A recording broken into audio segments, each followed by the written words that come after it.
மதுரை விளாங்குடி பகுதியில் நியாய விலைக்கடை, ஆழ்துளை போர்வெல், சிசிடிவி கேமரா, புதிய மாமன்ற அலுவலகம், குடிநீர் சுத்திகரிப்பு நிலையம் என மொத்தம் 40 லட்சம் மதிப்பீட்டில் கட்டி முடிக்கப்பட்ட பணிகளை முன்னாள் அமைச்சர் செல்லூர் ராஜு மக்கள் பயன்பாட்டிற்கு திறந்து வைத்தார். பின்னர் செய்தியாளர்களை சந்தித்த செல்லூர் ராஜு கூறியதாவது: மதுரை மேற்கு சட்டமன்ற மேம்பாட்டு நிதியில் இருந்து விளாங்குடி காமாட்சி நகர் பகுதியில் 10 லட்சம் மதிப்பீட்டில் புதிதாக நியாய விலைக்கடை, 5 லட்சம் மதிப்பீட்டில் ஆழ்குழாய் கிணறு, போர்வெல் அமைத்தும் மக்கள் பயன்பாட்டிற்கு கொண்டு வரப்பட்டது.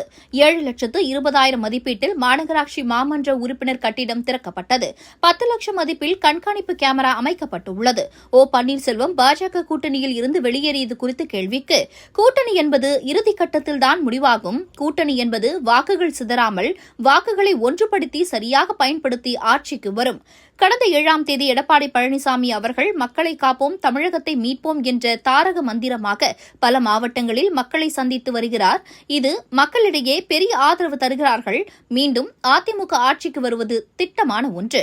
சிக்கலான சூழ்நிலையில் கூட நல்ல ஆட்சி தந்திருக்கிறார் எடப்பாடி பழனிசாமி. நல்ல ஆட்சி தருவார் என்று மக்கள் நம்புகிறார்கள் என்று தெரிவித்தார்.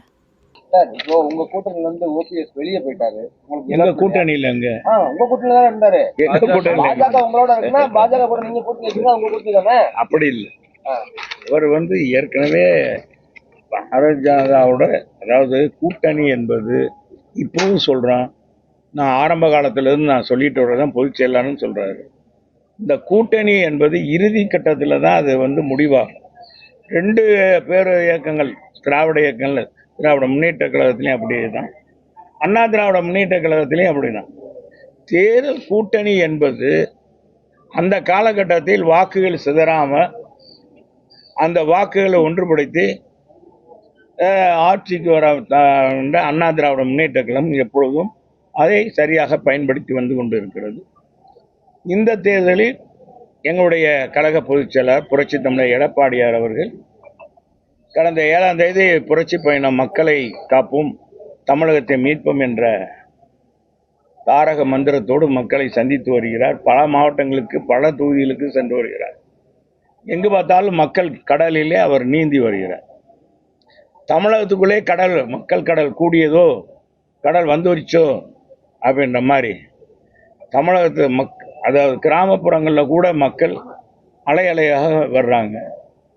இது பெருத்த ஆதரவை கொடுக்கிறது.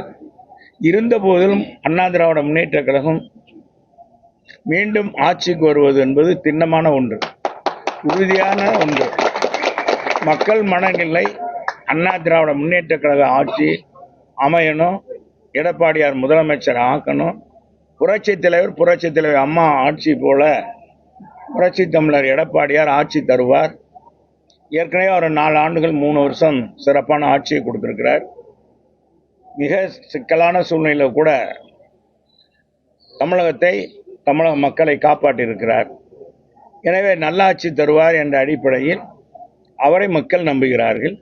இந்த அடிப்படையில் எங்களுடைய கழக பொதுச் செயலாளர் தேர்தல் நேரத்தில் கூட்டணி குறித்து இப்போ ஏற்கனவே பாரதிய ஜனதா அமித்ஷா அவருக்கு சொன்னதுங்க, பாரதிய ஜனதாவோட கூட்டணியில் இருக்கிறோம், மற்ற கட்சிகள்லாம் பேசி கொண்டிருக்கிறாங்க. எங்கள் பொதுச் செயலாளர் சொல்லி கொண்டிருப்ப மாதிரி பெரிய பெரிய கட்சிகள் நீங்கள் எதிர்பார்க்காததெல்லாம் நடக்கும் அப்படின்னு சொல்லியிருக்கிறார்.